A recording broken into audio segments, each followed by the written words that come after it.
नमस्कार। आज अपने गांव की एक नदी से आपका परिचय करवाने की बड़ी इच्छा हो रही है। वैसे तो गांव की हर चीज़ मुझे बड़ी ही अजीज़ लगती है। इतने दिन से बंगाल में रहते हुए भी हमेशा गांव की याद आती है और नदी से तो मेरा काफ़ी लगाव रहा है। उसी नदी के बारे में चलिए थोड़ी बात करते हैं आपसे। नदी का नाम है धर्मावती। यह प्रसंग उस समय का है जब उत्तर प्रदेश और बिहार के गांगेय क्षेत्र प्रायः हर साल गंगा में आई तबाही मचाने वाली बाढ़ से बुरी तरह प्रभावित हुआ करते और जान माल की क्षति बेहिसाब हुआ करती। मेरा गांव बिहार के बक्सर और आरा के ठीक बीच में बसा है। रेलवे स्टेशन रघुनाथपुर, थाना ब्रह्मपुर, गांव उमेदपुर, जिसके पश्चिम में लगभग 5 किलोमीटर की दूरी पर बहती गंगा नदी में जब बाढ़ आती तो उसका मटमैला पानी उसके गर्भ की सीमा लांघ सैकड़ों गांवों को छोटे छोटे टापुओं में तब्दील कर देता। हजारों वर्ग किलोमीटर में फैले गंगाजल में खारापन तो न होता, परंतु नज़ारा होता समंदर जैसा। मेरा गांव आकार में दक्षिण से उत्तर की ओर लंबा है। पूरब की ओर बने लगभग सभी घर भारी बाढ़ की चपेट में आ जाते हैं। मेरा घर पश्चिम दिशा में है। इधर की ज़मीन कुछ ऊंची है। यदि मेरे घर को बाढ़ का पानी छू गया तो समझ लीजिए पूरा बिहार डूब जाएगा। घर के सामने से बाढ़ के बहते पानी में मैंने इसकी विभीषिका, इसका भयावह रूप देखा है। मनुष्य और पशुओं की लाशों, खड़ी फसलों, जड़ से उखड़ गए बड़े बड़े वृक्षों को एक ही दिशा में बहे जाते देखा है, मानो सबका गंतव्य एक ही हो। यदि किसी साल बाढ़ का पानी 1 सप्ताह से अधिक ठहर जाता तो गांव में जिंदगी तबाह होने लगती। बीमार इलाज के लिए शहर नहीं जा सकते। कुओं का पानी पीने लायक न रह जाता। यदि ऊपर से बारिश भी हो गई, जो अमूमन होती ही थी, तो हालात ऐसे हो जाते जैसे कोढ़ में खाज। सरकार की ओर से 4-5 गांवों के लिए राहत के नाम पर एक नौका मुहैया कराई जाती, जो कभी पर्याप्त न होती। बहरहाल जब गंगा अपना जल समेट अपनी मुख्य धारा में लौट जाती तब कुछ एक दिनों में गांव फिर से उठकर चल पड़ते, नई आशा, नई उमंग के साथ एक नई डगर पर, जो जीवन रस तक जाया करती। सब कुछ फिर से सामान्य होने लगता। खैर चलिए, आपको लिए चलता हूँ मिलवाने गंगा की एक नन्ही सी प्यारी सी बेटी से। जी हाँ, यह धर्मावती है, एक नदी जो मेरे गांव को छूती हुई पूर्वोत्तर दिशा की ओर बहा करती है। दक्षिण पश्चिम में बक्सर के पास गंगा से निकलकर पूर्वोत्तर में गंगा ही में जा मिलने की इसकी सर्पीली यात्रा लगभग 50 किलोमीटर की होगी। भारत की कई छोटी नदियों में से एक और, वह भी अति नगण्य, धर्मावती 80 के दशक के पूर्व तक अपनी प्रवाहमयी पावन जलधार से अपने तट पर बसे सैकड़ों गांवों की जीवन रेखा हुआ करती थी। वस्तुतः धर्मावती का वजूद गंगा ही से जुड़ा है।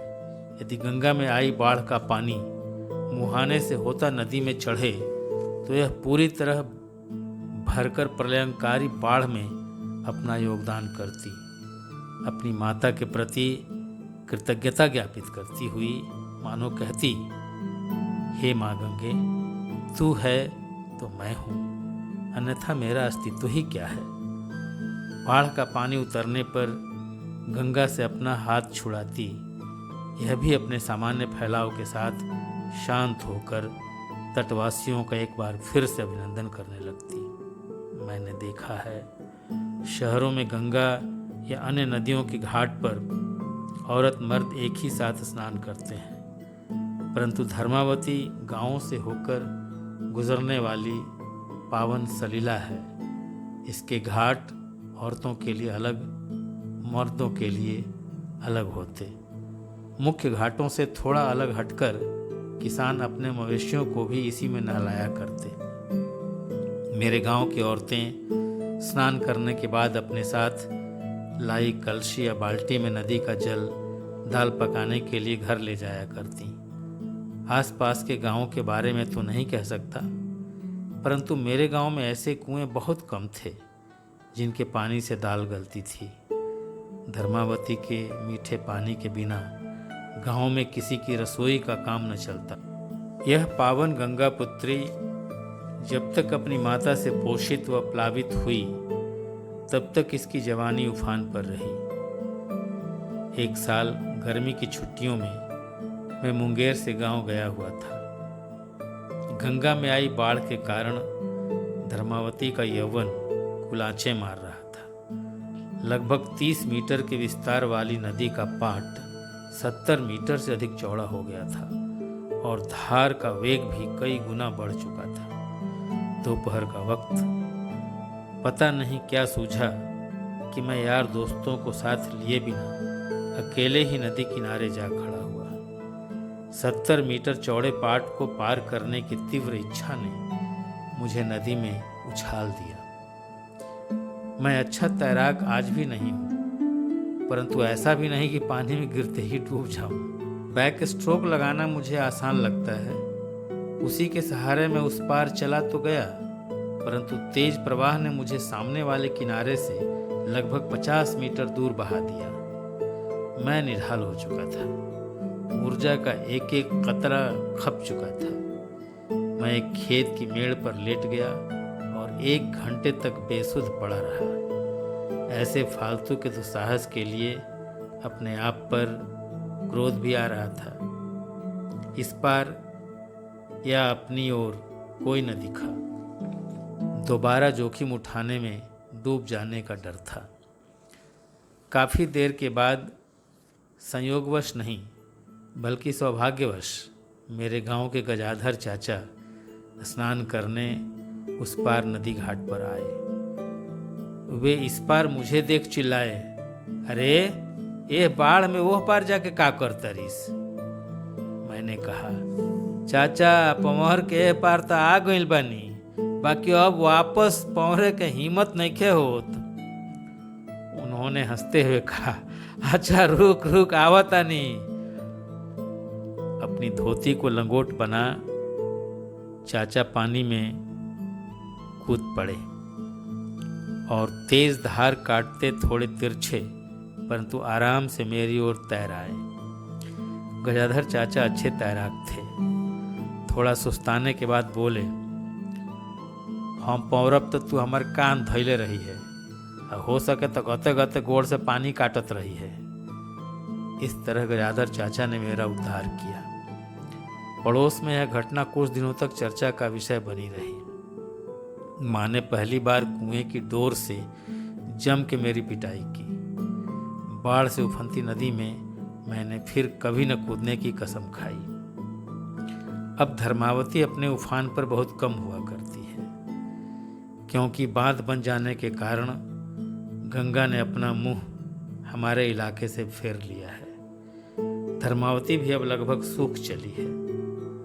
बरसात के दिनों में बस ऐसा लगता है इसमें अभी भी थोड़ी जान बाकी है, अन्यथा अब यह पहले जैसी नहीं रही। इस परिवर्तन के नकारात्मक और सकारात्मक दोनों ही प्रभाव समान रूप से हमारे इलाके की कृषि पर पड़ रहे हैं। बाढ़ के कारण हमारे खेतों की उर्वरा शक्ति असीम हुआ करती थी।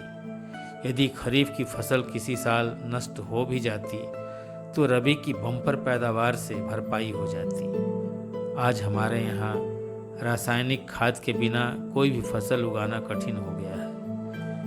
खेतों में जंगली घास पतवार और दीमकों के प्रकोप से किसान परेशान हैं। अनाज और सब्जियों में अब पहले जैसा स्वाद न रहा। हाँ, बाढ़ के रुक जाने से हमारे खेतों में अब धान की खेती होने लगी है, पहले न हो पाती। नलकूपों के माध्यम से सिंचाई हो रही है। खेती बाड़ी में अब पैसा पहले से अधिक खर्च होने लगा है। धर्मावती हमारी दयनीय दशा का मूक साक्षी बनकर रह गई है। बाढ़ न आने के कारण, या यूं कहिए कि नियमित रूप से न आने के कारण, हमारे इलाके के कुएं अनुपयुक्त हो चुके हैं।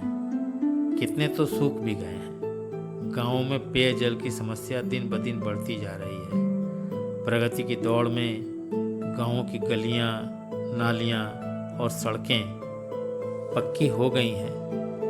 बिजली के तारों के दौड़ जाने से घर घर बल्ब की रोशनी, कूलर, पंखों आदि की सुविधा हो गई है। आज वे वैसे नहीं दिखते जैसा मेरे बचपन में दिखा करते थे।